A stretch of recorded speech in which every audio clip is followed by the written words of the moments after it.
देखो बेटा, हमें क्या क्या चीजें ज्ञात करनी है यहाँ पर। इनका चुंबकीय गुण, एक तो इनका क्या करना है, चुंबकीय गुण क्या है इनका, मैग्नेटिक प्रॉपर्टीज, है ना। तो यहाँ पर मैग्नेटिक यानी कि चुंबकीय गुण क्या है, चुंबकीय गुण। दूसरा इसमें हमें देखना है ये इनकी जो संरचना किस प्रकार की होगी, है ना। यहाँ पर हमें देखनी इसकी संरचना कैसे होगी। तो दूसरा इसमें आ जाएगा संरचना होगी, किस प्रकार की संरचना होगी,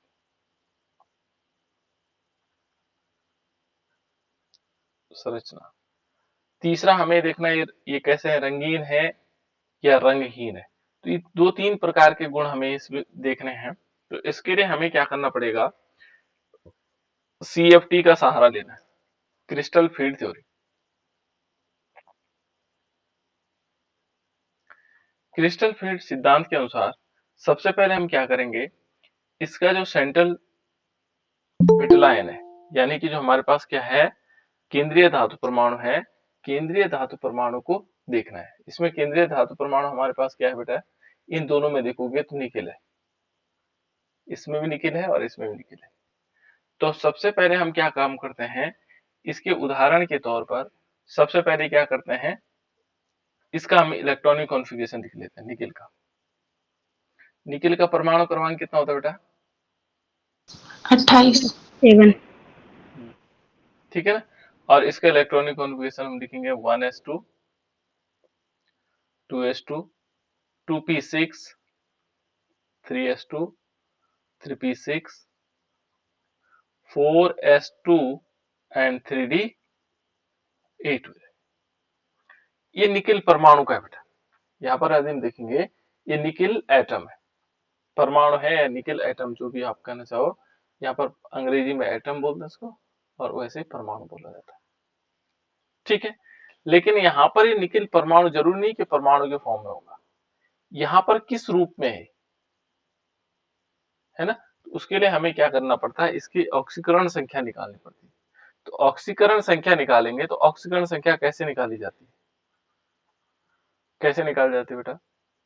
ये हमारे पास निकेल है और यहाँ H2O है, इसका होल 6 है, और ये पूरा का पूरा मॉलिक्यूल किसमें है, ये कोऑर्डिनेशन स्पेयर के अंदर है, ठीक है ना। इसमें उप सहसंयोजन संख्या कितनी है बेटा, ये मैं इसलिए पूछ रहा हूँ बार बार, है 6 6 बेटा। कहाँ पर 6 दिखाई दे रहा है आपको, लिगेंड्स। बिल्कुल ये लिगेंड से है, 6 है, ठीक है ना। इसलिए इसकी क्या है, कोऑर्डिनेशन नंबर 6 है, राइट। अब हमें ये ध्यान रखना है कि जब 6 लिगेंड, जितने लिगेंड होंगे उसकी उसकी क्या हो जाएगी, उप सहसंयोजन संख्या भी कहते हैं उसको, और द्वितीयक संयोजकता भी कहते हैं। क्या कहते हैं उसको, द्वितीयक संयोजकता भी कहते हैं। ये इसकी द्वितीयक संयोजकता भी है और साथ साथ में उप सहसंयोजन संख्या भी है, क्लियर। अब यदि हम देखें तो यहाँ पर H2O यदि हम देखते हैं तो H2O क्या है अपने आप में, क्या बेटा, ये अपने आप में मॉलिक्यूल मॉलिक्यूल है। और मॉलिक्यूल की ऑक्सीकरण संख्या कितनी होती है, 0। बिल्कुल, गुड, ठीक है ना। अब ये याद हो गया होगा आप लोगों को, है ना।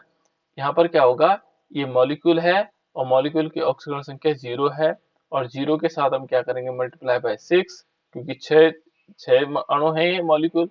और यहाँ पर क्या कर लेंगे, इस निकेल को हम मान लेंगे x, और इज इक्वल टू, यहाँ देखो ऊपर क्या लगे हैं, +2 चार्ज। तो यहाँ पर हम क्या करेंगे, +2 चार्ज लिखेंगे। तो इस 6 का गुणा जब 0 से करते हैं तो पूरी संख्या 0 हो जाती है। तो यहाँ पर क्या आ जाएगा, x इज इक्वल टू, ये तो 0 हो गया ऊपर वाला, यहाँ पर आएगा +2। यानी कि निकेल पर क्या है, 2 धनावेश है। तो अब हमें क्या करना होगा, निकेल उसका इस निकेल 2 धनावेश का क्या निकालना होगा, इलेक्ट्रॉनिक विन्यास। हम क्या करेंगे, निकेल लेंगे और निकेल पर 2 धनावेश हैं, और इसका हमें क्या निकालना होगा, इलेक्ट्रॉनिक विन्यास। इसको हम निकेल आयन भी कहते हैं, क्या कहते हैं, निकेल 2+ चार्ज, इसको हम बोलते हैं आयन। इसका हमें इलेक्ट्रॉनिक विन्यास निकालना। तो इसका इलेक्ट्रॉनिक विन्यास निकालने के लिए क्या किया जाता है बेटा, इसका जो इलेक्ट्रॉनिक विन्यास निकाला जाता है, हमेशा ये ध्यान रखना होता है कि इलेक्ट्रॉनिक विन्यास किस प्रकार से आता है। यहाँ हमें 2 चार्ज का मतलब क्या हुआ? 2 प्लस चार्ज का मतलब क्या हुआ बेटा?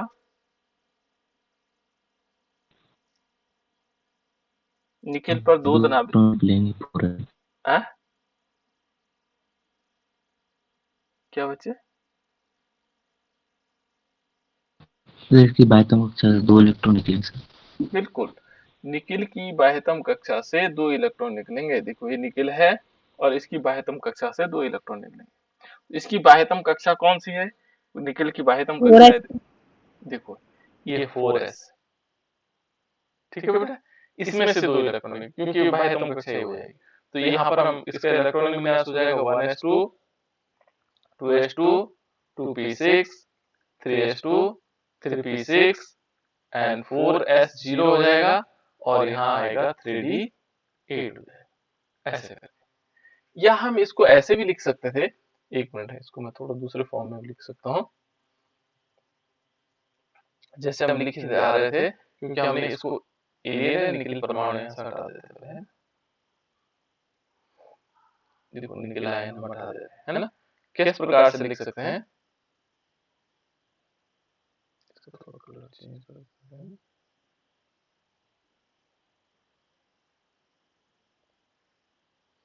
देखो यहाँ पर हम क्या लेंगे? 4s लेंगे। ये निकिल परमाणु है ना, तो पहले हम लेते हैं 3d। पहले 3d आता है, उसके बाद आता है 4s, उसके बाद 4p, है ना? ऐसे करके हम ले लेते हैं। और यहाँ देखोगे तो 3d में कितने हैं? 6 हैं और 4s में 2 है, यहाँ तो 0 है। इस निकिल परमाणु की बात कर रहे हैं, तो इसमें हम दिखा सकते हैं कि इसमें 6 हैं। तो 6 किस प्रकार से हो जाएंगे? देखो 1 2, डी के कितने कक्षक होते हैं बेटा?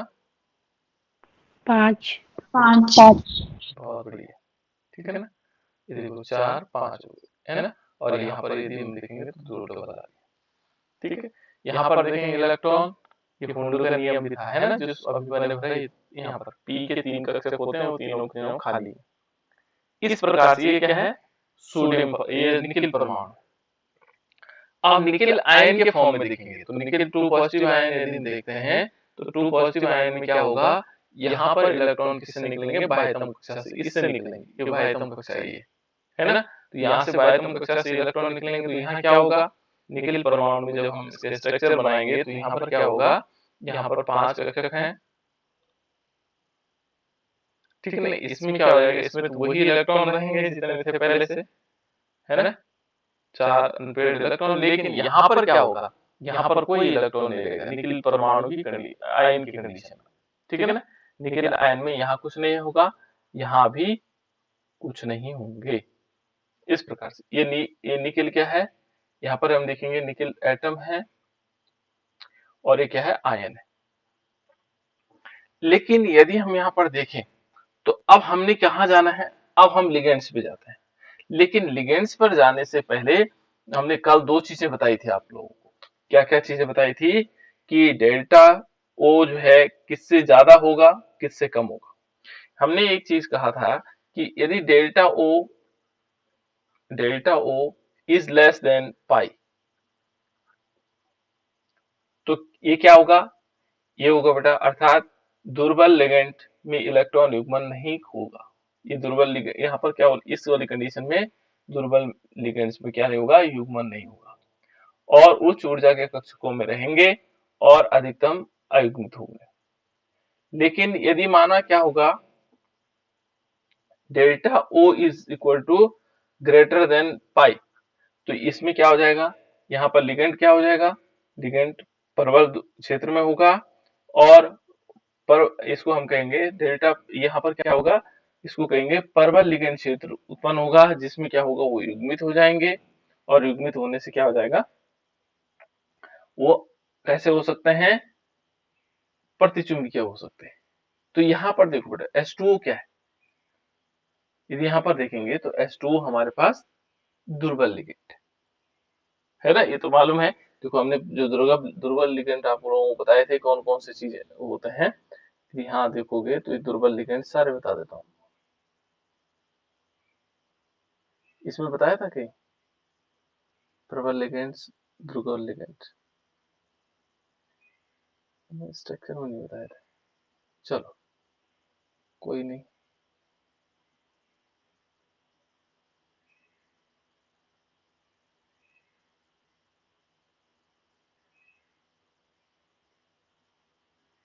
चलो बाद में देख लेंगे उसको, है ना। लेकिन यहाँ पर क्या है, H2O क्या है बेटा, यदि हम वाटर मॉलिक्यूल को देखेंगे तो याद है आप लोगों को कि H2O क्या है, प्रबल लिगेंड है दुर्बल लिगेंड है? दुर्बल।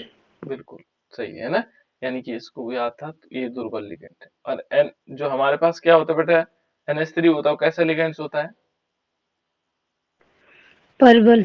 ये प्रबल लिगेंड होता है। ठीक है ना, ये दो प्रकार के लिगेंड। तो यहाँ देखो इसमें क्या हुआ कि यहाँ पर यदि देखेंगे H2O की कंडीशन में ये वाला नियम लागू होता है कि जो डेल्टा O है वो क्या है, लेस देन पाई है। तो ऐसी दशा में क्या होगा, यहाँ पर क्या होना है, इसमें इलेक्ट्रॉन का युग्मन नहीं हो पाएगा, है ना। ये इलेक्ट्रॉन इधर धक्का नहीं दे पाएगा इसको, ठीक है ना, इनको धक्का नहीं दे पाएगा। तो धक्का नहीं देगा तो क्या होगा, इसका स्ट्रक्चर ऐसे कैसे बना रहेगा, यानी कि क्या करने ऐसे ही बन पाएगा। अब जो जुड़ने वाले यौगिक हैं वो क्या होंगे, वो आगे जुड़ते चले जाएंगे, ठीक है ना। यदि हम इसमें देखेंगे तो यहाँ कितने हैं, 6 चाहिए हमें, तो 6 कैसे हो जाएंगे, यहाँ पर 4D भी होगा, क्या होगा बेटा, 4D भी होगा, है ना। तो 4D में भी इलेक्ट्रॉन चले जाएंगे, है ना। तो ये देखो यहाँ पर 1 2 3 4 5 है ना, यहाँ पर 5 कक्षक होंगे ऐसे ऐसे करके। अब इसमें हमें क्योंकि हाइब्रिडाइजेशन की जरूरत नहीं होती है यहाँ पर, ठीक है ना, हाइब्रिडाइजेशन की जरूरत होती नहीं। यहाँ पर जो डी कक्षक है ये तो हम ऐसे ही बता रहे हैं आप लोगों को, है ना। यहाँ पर ये देखेंगे तो ये तो किसकी तरह से है, ये तो था जो हमारे पास था, ये वीबीटी के अनुसार है। लेकिन अब हम क्या करेंगे, सीएफटी के अनुसार देखेंगे, ये वाला नहीं देखना बेटा हमने, है ना। यहाँ पर हम इतने को भूल जाएंगे थोड़ी देर के। अब सीएफटी क्या कहती है कि जो पांचों इलेक्ट्रॉन है, ये देखो ये जो पांचों इलेक्ट्रॉन, सीएफटी क्या कहती है, 5D में कितने कक्षक होते हैं, 5, यानी कि हमारे पास हो जाए 1 2 3 4 5, है ना, 1 2 3 4 5। यहाँ पर क्या होगा, इलेक्ट्रॉन इस प्रकार से लगे हैं, 2 1 1 1 और 1, ठीक है ना। अब यहाँ क्या होना है, यदि इसमें देखेंगे तो पहले एक कंडीशन थोड़ी सी ऊपर जाते हैं दोनों, यानी कि इनकी ऊर्जा समान आ जाती है, और समान आने के बाद यहाँ पर ऐसा होता है, देखो ये है हमारे सीएफटी के अनुसार, एक एक एक यहाँ आएगा और एक यहाँ आएगा। अब क्या होना है इसमें, यहाँ पर विपाटन होगा। जब विपाटन होगा, विपाटन का मतलब ये क्या होगा, इस प्रकार से 2 इलेक्ट्रॉन यहाँ और 2 इलेक्ट्रॉन यहाँ, ऐसे करके। तो यहाँ पर क्या होता है, जो सीएफटी के अनुसार कहता है कि इसमें युग्मन तो है, होगा नहीं, युग्मन नहीं होगा तो इसमें से 2 इलेक्ट्रॉन तो ऊपर चले जाएंगे, युग्मित नहीं होंगे, ठीक है ना, युग्मित नहीं होंगे तो क्योंकि ये दुर्बल लिगेंड्स है, तो यहाँ पर इस टाइप से, और यहाँ 3 कक्षक होते हैं नीचे वाले, ठीक है ना। इनमें से 2 इलेक्ट्रॉन ऊपर चले जाएंगे हाई एनर्जी स्पीड में, और जो नीचे बचेंगे वो किस प्रकार से बचेंगे, 2 यहाँ बचेंगे, एक यहाँ बचेगा और एक यहाँ बचेगा, ठीक है बेटा। ये क्या है, इस प्रकार का जो क्या है, ये इसको हम लिखेंगे, यहाँ पर लिखेंगे कि delta O is less than pi, और ये अर्थात इसका मतलब होगा एक ऐसा है दुर्बल दुर्बल क्षेत्र लिगेंड, दुर्बल क्षेत्र लिगेंड, ठीक है ना, दुर्बल क्षेत्र लिगेंड्स है। और इसने क्या नहीं किया, इनका युग्मन नहीं किया, और युग्मन नहीं किया तो ये क्या हो गए, दोनों अयुग्मित चले गए, है ना, युग्मन नहीं हुआ। और इसमें क्या होगा, इसमें इलेक्ट्रॉन कहाँ है, उच्च कक्षा में भी है, देखो ये हाई जो हमारे पास ये उच्च कक्षा है, इसको क्या बोलते हैं, उच्च कक्षा बोलते हैं, और इसको क्या बोलते हैं, निम्न कक्षा, जो नीचे वाला है ना। और इसका नाम क्या है, ऊपर वाले का नाम क्या है बेटा, जल्दी बताओ, टीजी। ईजी कक्षक है, ईजी कक्षक, ईजी ईजी कक्षक ऊपर वाले हैं, और नीचे है T2G, नीचे वाले क्या है T2G, इसे बोलते हैं निम्न ऊर्जा स्तर, है ना। इसको कहते हैं इलेक्ट्रॉन निम्न ऊर्जा कक्षक में रह सकते हैं और उच्च ऊर्जा कक्षक में भी रह सकते हैं, दोनों जगह जाएंगे, है ना। यहाँ पर ऊपर भी गई और नीचे भी गए इलेक्ट्रॉन। और इस प्रकार के जो देखो, अब यहाँ पर क्या हुए, इस कंडीशन में क्या हुए, ये अयुग्मित इलेक्ट्रॉन कैसे हैं, अयुग्मित। एक तो इनका रंग भी हो सकता है ना, रंगीन भी हो सकते हैं।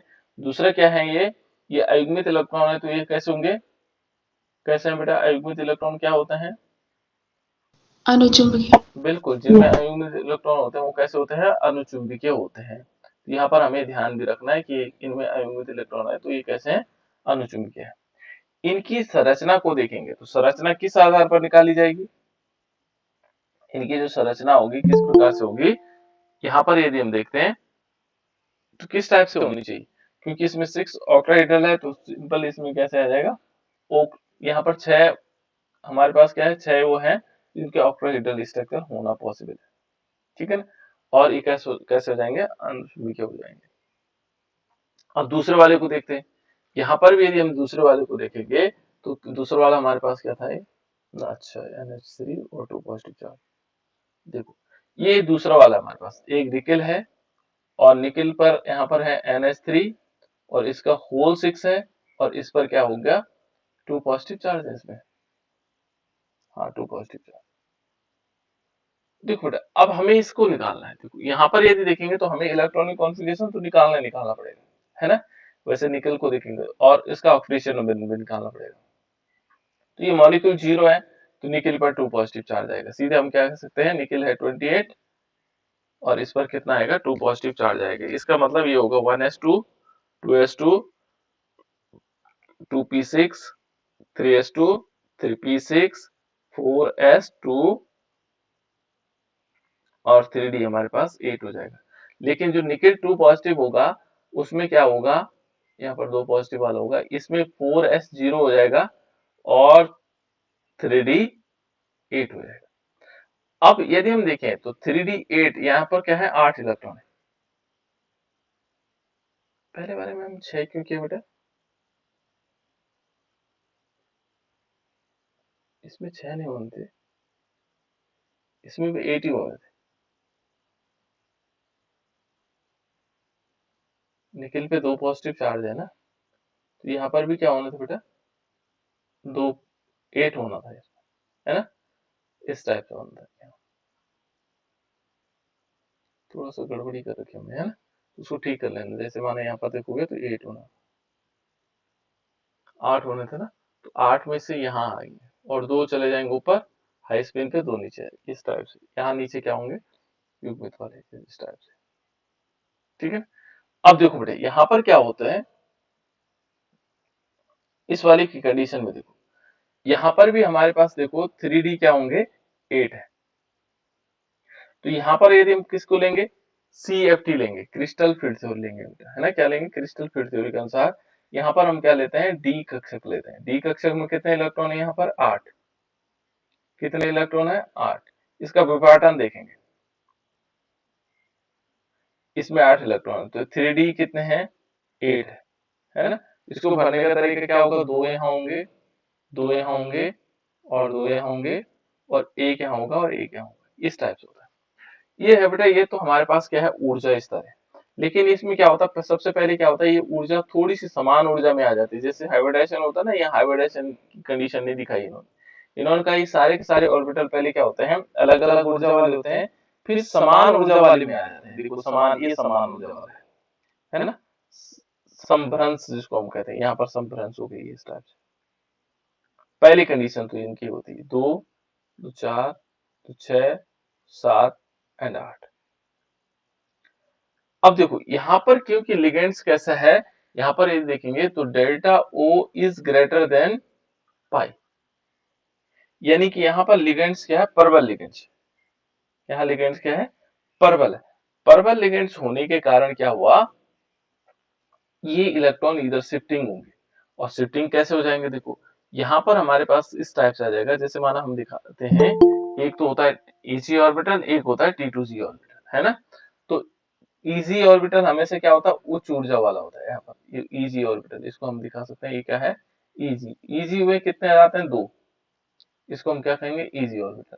यहाँ नीचे क्या आएगा, T2g ऑर्बिटल, T2g ऑर्बिटल आएगा, और ये कितने होती है, इनकी संख्या 3 होती है। लेकिन यहाँ क्या है, जब ऑक्टाहेड्रल वाली, octahedral delta O is equal to greater than pi, तो ऐसी दशा में क्या होगा, ये इलेक्ट्रॉन क्या होंगे, क्या होंगे, युग्मित हो जाएंगे। यहाँ 2 इलेक्ट्रॉन ऐसे आ जाएंगे, यहाँ पर क्या होंगे, डबल पेयरिंग, यहाँ तो पहले से पेयर बने होंगे, अब साहब के सब क्या होंगे, पेयर, जोड़ा बना दी।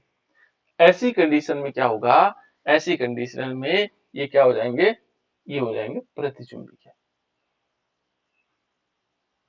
ये थोड़ा हमें ध्यान रखना होगा इसका, बस प्रतिचुंबकीय हो जाएंगे। कैसे हो जाएंगे, प्रतिचुंबकीय। और इसकी जो स्ट्रक्चर होगा वो कैसे, क्योंकि स्ट्रक्चर किस पर डिपेंड करता है, हमेशा उस पर जुड़ने वाले, यहाँ पर देखो NH3 पोजीशन पर डिपेंड करता है ना। ये किस प्रबल लिगेंड से, दुर्बल लिगेंड, और यहाँ पर देखोगे तो 6 है कोऑर्डिनेशन नंबर, तो इसका भी क्या होगा, ऑक्टाहेड्रल होगा। तो इस टाइप से हमारे स्ट्रक्चर बना सकते हैं इसको। तो ये था बेटा जो हमने CFT के अनुसार देखा अष्टफलिकीय वालों के लिए। ये तो अष्टफलिकीय वालों के लिए है। अब हम थोड़ा चतुष्फलिकीय के लिए देखते हैं। दूसरा बेटा हमारे पास जो चतुष्फलिकीय संकुल है, संकुल मीन्स यहाँ पर कोऑर्डिनेशन कंपाउंड से मतलब है, तो हम लिख सकते हैं इसको, यहाँ पर लिख सकते हैं जो चतुष्फलिकीय है, चतुष्फलकीय है ना, संकुल भी कह सकते हैं इसको, या संकुलों, संकुलों में डी कक्षकों का विपाटन, में डी कक्षकों का, इससे क्वेश्चन बनता है बेटा, बहुत इंपॉर्टेंट होता है, डी कक्षकों का विपाटन।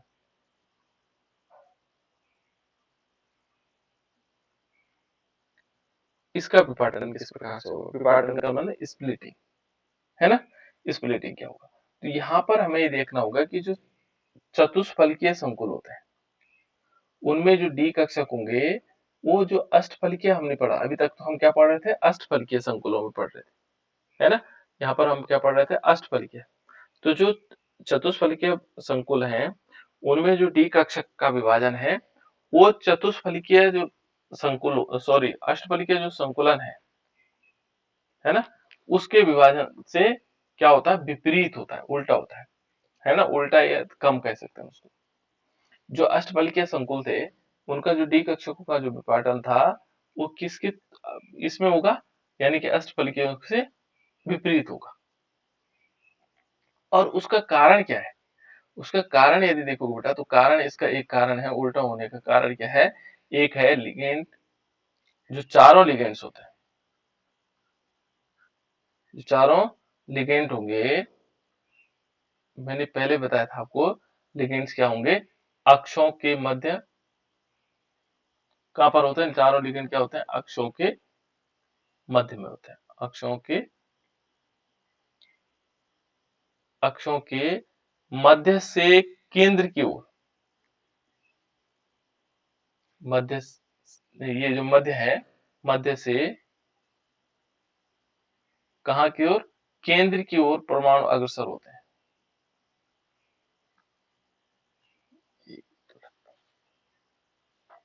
से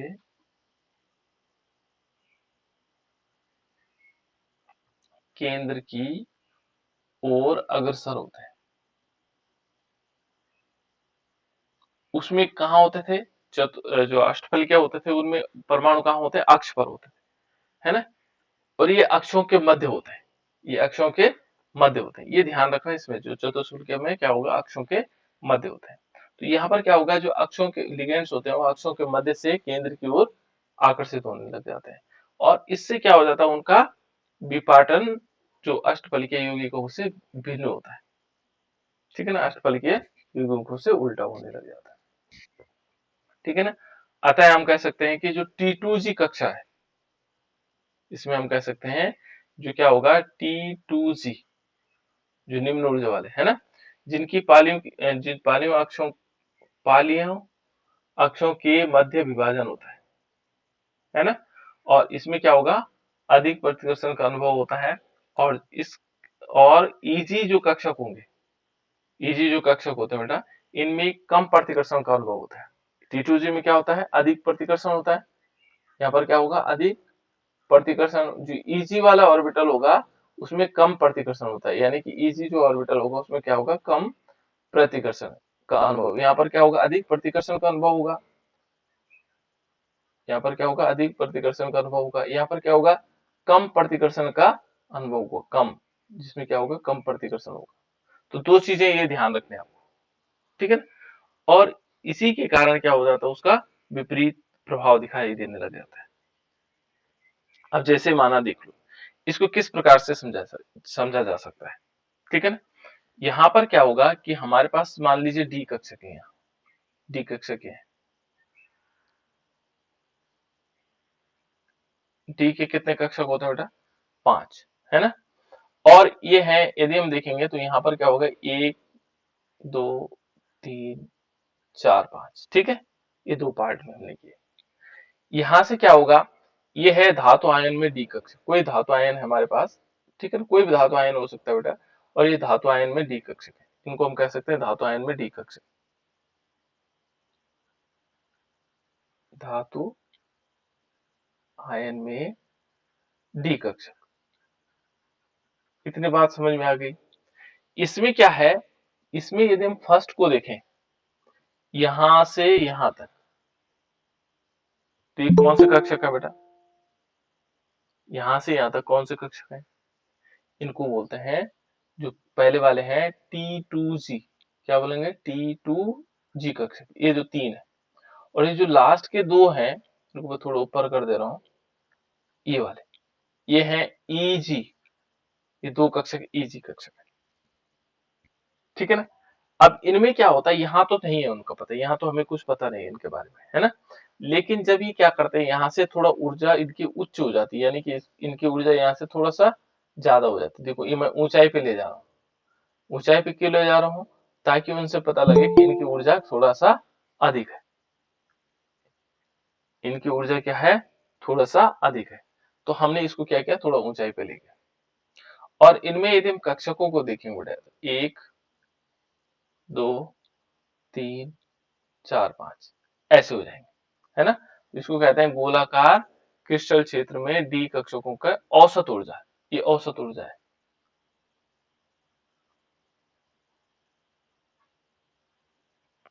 यहाँ पर ऊर्जा अलग अलग नहीं है, यहाँ तो हम कह सकते हैं कि इनकी ऊर्जा कम है, इनकी ऊर्जा ज्यादा है ना। लेकिन यहाँ पर औसत ऊर्जा है। फिर क्या होता है, इसमें विपाटन होगा। और विपाटन में क्या होता है, विपाटन यहाँ अपोजिट हो जाता है। यहाँ किस प्रकार से होगा, यहाँ ऊपर की तरफ जो जाएगा वो T2G ऑर्बिटल जाएगा। कौन सा जाएगा, T2G ऑर्बिटल, यानी कि क्या होंगे, 1 2 3, ये कौन सा ऑर्बिटल गया बेटा, यहाँ पे T2G। और इसमें यदि ऊर्जा देखेंगे कितना ऊपर जाएगा, यदि हम यहाँ पर देखेंगे, इसका ऊर्जा जाएगा यहाँ से यहाँ तक। यहाँ पर यदि बीच को पोर्शन देखते हैं, ये बीच वाला पोर्शन है, तो यहाँ से यहाँ तक क्या होगा, कितना जाएगा, ये जाएगा 0.4 DQ, ये डेल्टा क्यू कह सकते हैं, DQ, इस टाइप से जाएगा।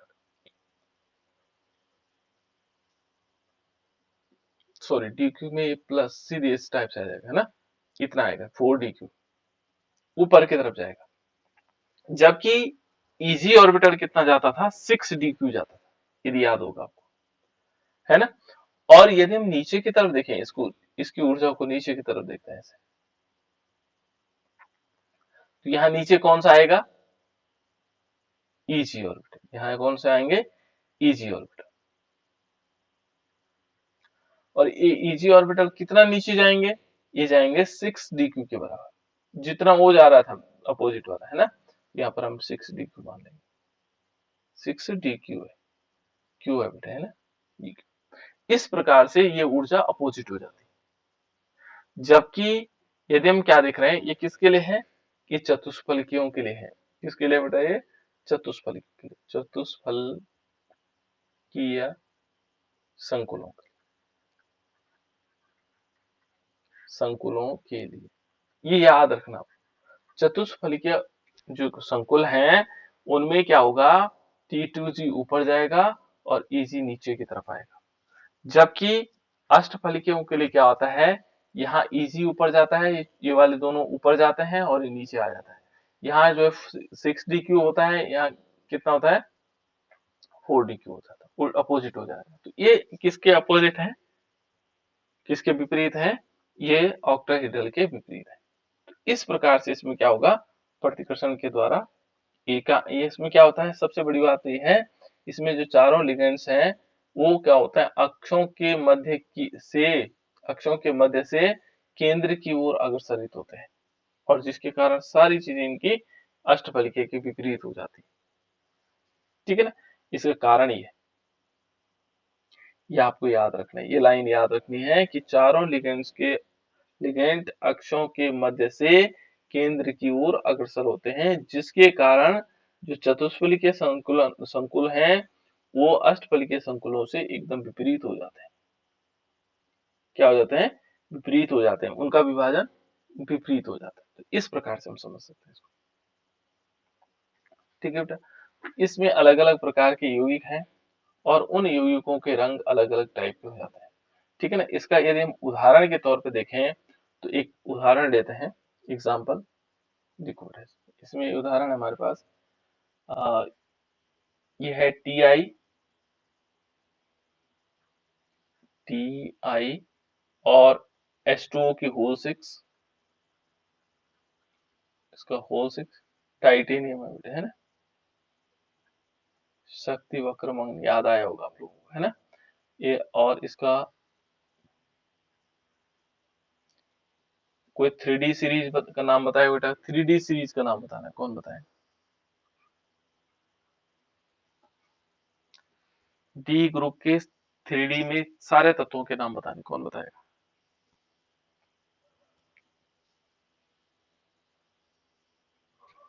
जल्दी बताओ। कोई बात नहीं बेटा, गलतियां होंगी, कोई दिक्कत नहीं। 3D सीरीज याद आ गया मुझे अचानक, अरे किसी को नहीं बेटा याद। देखो कौन सा 3D सीरीज में, 3D सीरीज बताया था, 4D सीरीज बताया था, 5D सीरीज बताया था, जो डी ब्लॉक के तत्वों के नाम बताने थे। 3D में कौन कौन से आते हैं,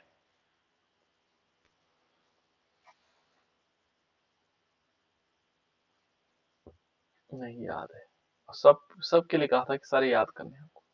देखो यहाँ पर है scandium, titanium, vanadium, chromium, manganese,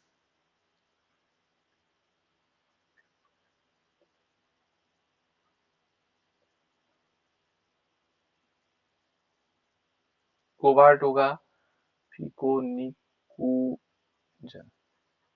ये है कि नहीं। देखो scandium, titanium, vanadium, chromium, manganese, ferrous, cobalt, nickel, copper, zinc, यही तो है बेटा, ये 3D सीरीज है। ये सब सीरीज याद रखनी है आपको, क्योंकि इस समय डी ब्लॉक एलिमेंट आप लोगों के लिए महत्वपूर्ण है। अब देखो टाइटेनियम है ना, तो ये जब 21 ये है तो ये 22 हो जाएगा, तो टाइटेनियम 22 है ना। इसका इलेक्ट्रॉनिक मैंने इसीलिए याद दिलाया कि आप लोगों को इलेक्ट्रॉनिक कॉन्फ़िगरेशन भी लिखना है। ठीक है ना, तो यहाँ पर 22 देखेंगे तो 22 का परमाणु क्रमांक किस प्रकार से निकाला जा सकता है ना। यहाँ पर यदि हम 22 का निकालेंगे तो किस प्रकार से आएगा, तो 22 का वही है हमारे पास। यदि हम देखेंगे इलेक्ट्रॉनिक कॉन्फ़िगरेशन देखते हैं इसका, तो इस किसका है, टाइटेनियम का है।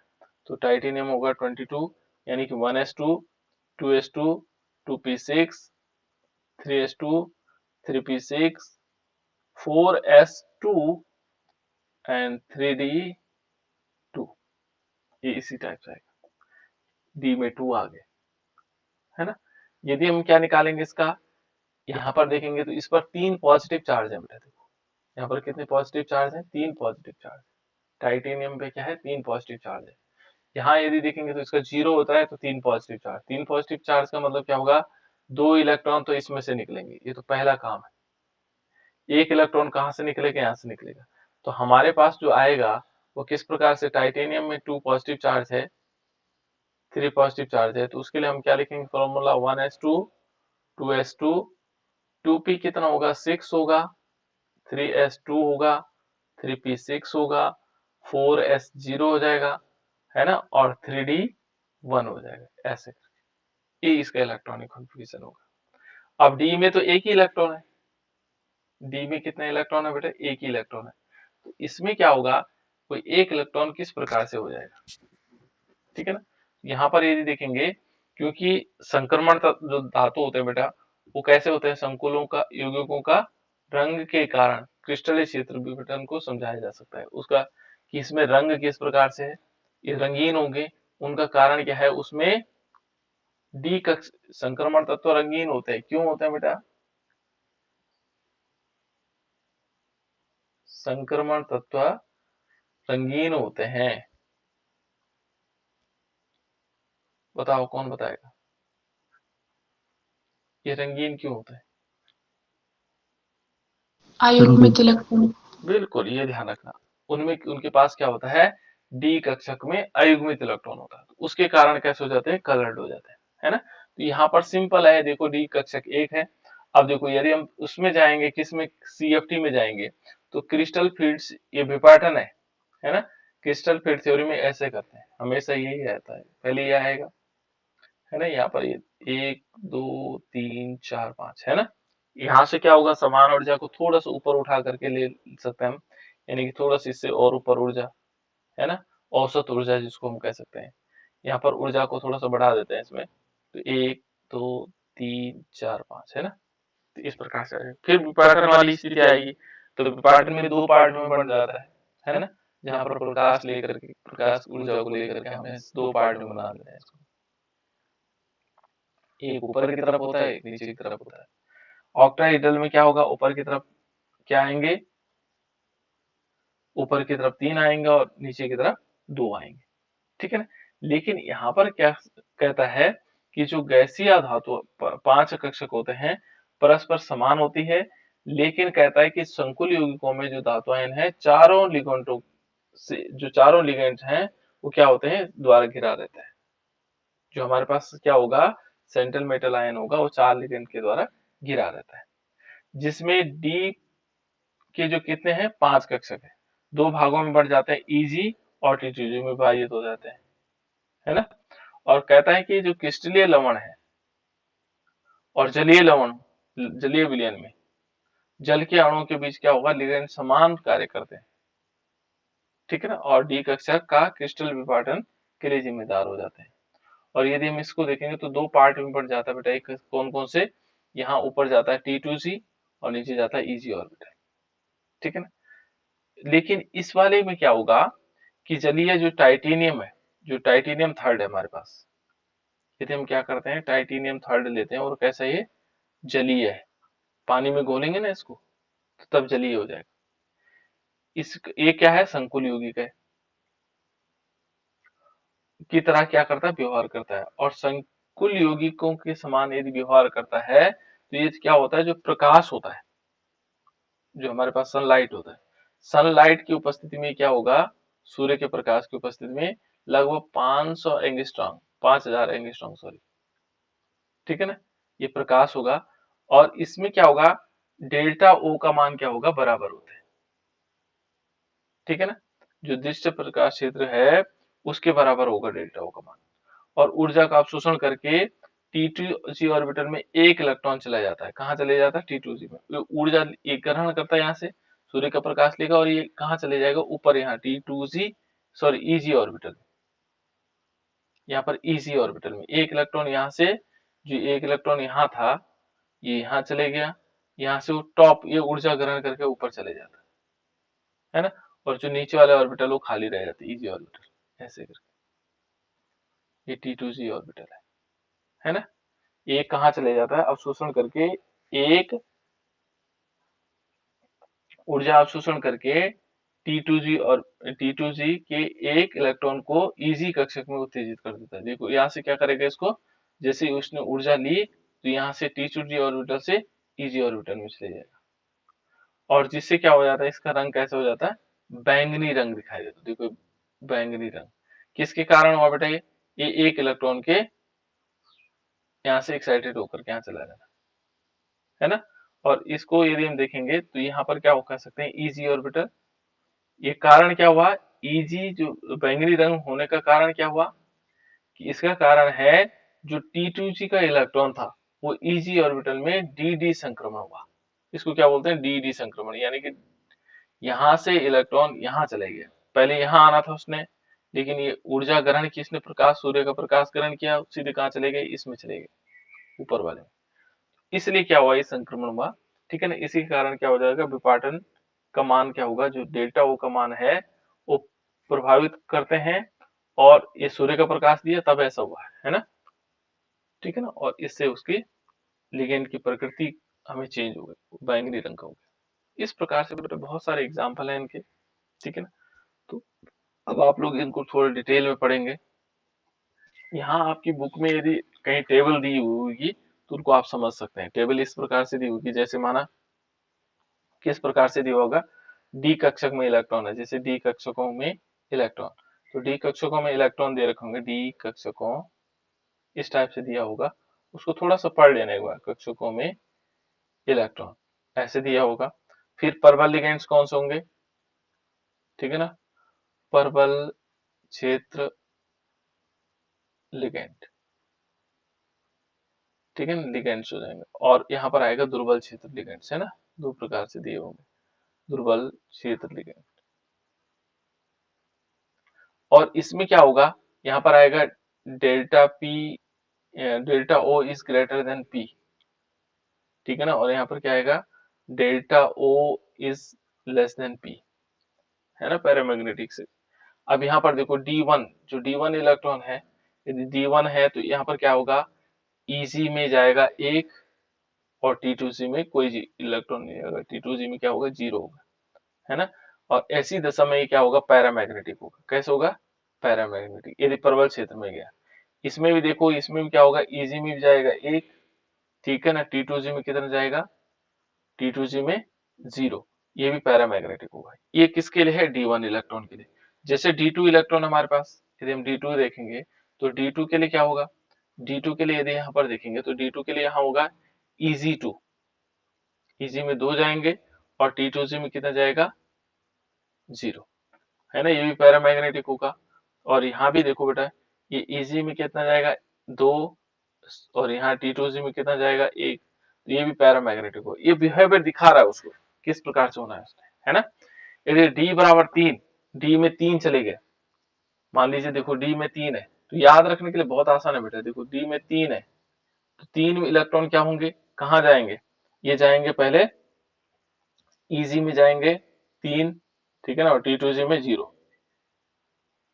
परबल लिगेंड की कंडीशन में बेटा, देखो परबल लिगेंड्स में, है ना। लेकिन ये कैसे होगा, पैरामैग्नेटिक।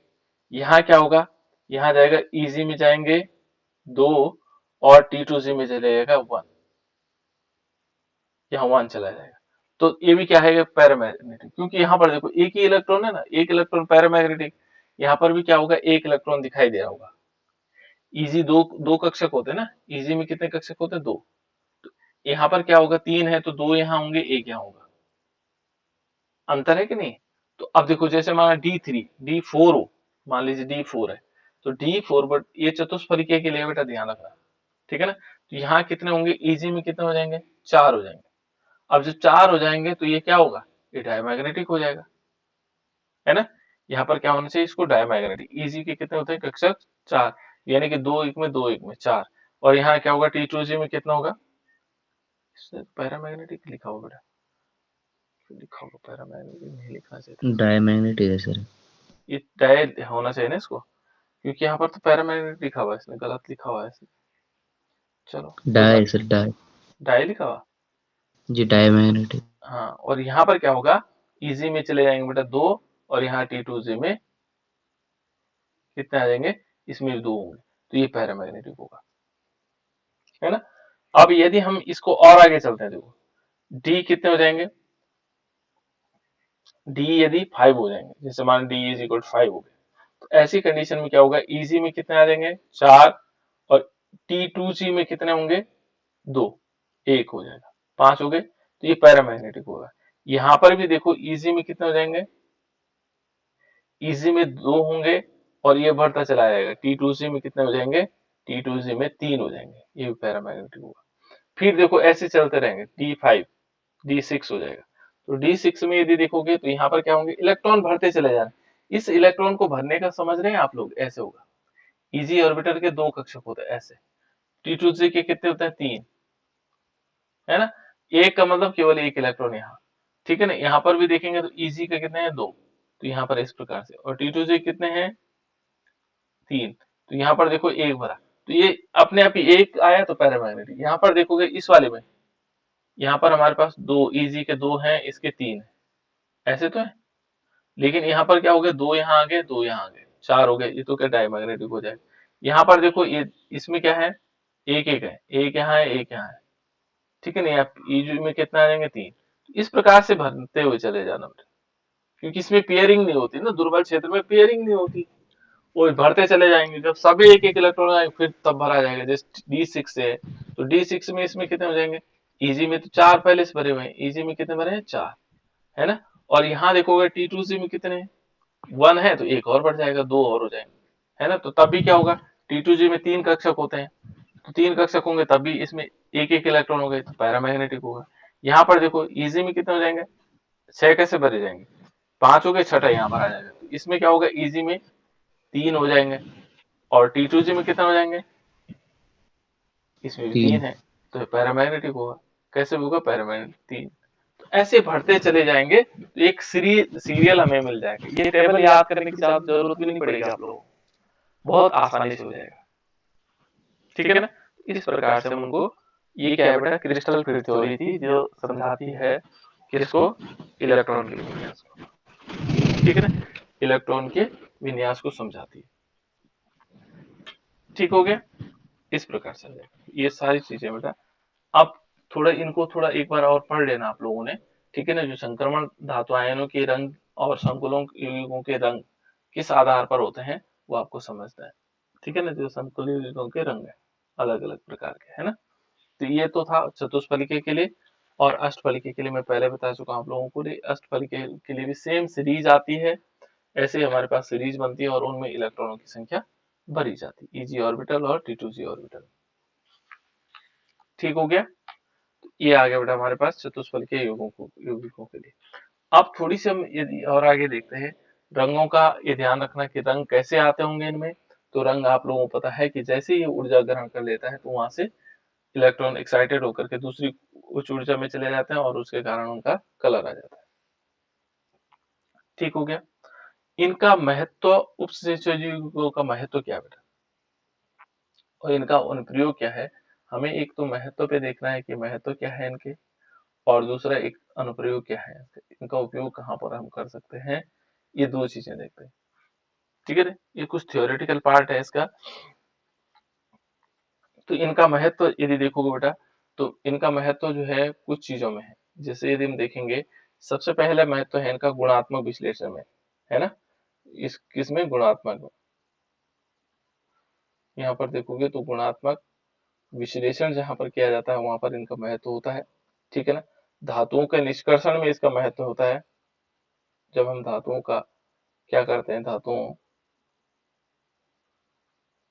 के निष्कर्षण में इनका महत्व होता है, ठीक है ना। और जैव प्रणालियों में, ठीक है ना। तो पहले हम देखते हैं कि गुणात्मक विश्लेषण में, ठीक है ना, एनालिटिक जो हमारे पास क्या होगा, किस प्रकार से हम इसका गुणात्मक विश्लेषण में इसका उपयोग महत्व है, ठीक है। तो पहले यदि हम देखेंगे गुणात्मक विश्लेषण में, और तीसरा हमने कहा जैव प्रणालियों में, है ना। तीसरा क्या होता है, जैव प्रणालियों में इसका, जैव प्रणालियों में इसका महत्व है। ये तीन चीजों में हम डिस्कस करेंगे। तो देखो, यदि हम गुणात्मक विश्लेषण की बात करेंगे, तो गुणात्मक विश्लेषण में क्या होता है बेटा, ठीक है ना। ये गुणात्मक विश्लेषण में हम एक पहचान लेते हैं कि क्षारीय मूलकों की पहचान करते हैं, है ना, कि कौन क्षारीय मूलक है, ठीक है ना। जब हम क्षारीय मूलकों की पहचान करते समय क्या होता है ऐसे बहुत सारे उदाहरण है हमारे पास, है ना, जो धातु आयनों के समकुल के यौगिकों से बनते हैं। जैसे प्रथम समूह, जैसे देखो जो पहला समूह हमारे पास, पहले समूह में प्रथम समूह में आता है बेटा Ag+। ये दूसरे प्रकार के एसिडिक और बेसिक, दो प्रकार के विश्लेषण होते हैं हमारे पास, है ना। एक होता है अम्लीय मूलकों का पहचान करना, एसिडिक, और एक होता है बेसिक, है ना। तो बेसिक नेचर, तो यहाँ पर दो प्रकार के बेटा हमारे पास। जब हम प्रैक्टिकल करते हैं तो जब हम एसिडिक नेचर या बेसिक नेचर को ज्ञात करने के लिए ज्ञात करते हैं तो उस दशा में हम बात कर रहे हैं, ठीक है ना। तो प्रथम समूह में जो हमारे पास Ag है और Hg है, Hg2 और इस पे 2 पॉजिटिव चार्ज, ठीक है ना। ये जो प्रथम समूह आते हैं, जैसे हमारे पास देखोगे यहाँ पर क्या होता है, पहले बेसिक होते हैं, बेसिक मूलों को की पहचान होती है। जब हम प्रैक्टिकल बुक खोलेंगे तो वहां पर लिखा ही देगा हमारे पास, है ना। और जब हम अम्लीय पहले आता है, फिर शून्य ग्रुप का तत्व आता है एक NH4, है ना, NH4+ अमोनियम होता है। फिर हमारे पास आता है first group, second group, third group, fourth group, fifth group, sixth group, ठीक है ना। इस प्रकार से आता है। ये वो पीरियोडिक टेबल वाला नहीं बेटा, है ना। ये दूसरे प्रकार के हैं। इनको प्रैक्टिकल जब हम करेंगे तो हम आप लोगों को डिटेल में बताएंगे कि अम्लीय मूलक कौन से, बाष्पीय मूलक कौन से, है ना। तो ये क्षारीय मूलकों की पहचान करते समय हमें क्या होता है, अनेक ऐसे उदाहरण है, जैसे देखो जिनमें क्या होगा, धातु आयनों के संकुल यौगिक बनते हैं। हमारे पास धातु आयन दिए रहते हैं, चूर्ण दिया रहता है। मान लीजिए हमारे पास एक चूर्ण दिया और उस चूर्ण में कुछ क्या है, कोऑर्डिनेशन कंपाउंड मिला दिया, जिसमें Ag हो सकता है, बहुत सारी चीजें हो सकती है ना। तो उसमें हमें ढूंढना होता है, तो उसकी पहचान के लिए उसकी बात करें तो ये कहता है कि प्रथम समूह में जो हमारे पास Ag है और Hg2 है, पॉजिटिव है, के अवक्षेप क्या होते हैं, एक तो AgCl के रूप में मिलेगा हमें, और दूसरा Hg2Cl2 के रूप में, इसका मिश्रण हमें प्राप्त होता है, ठीक है ना।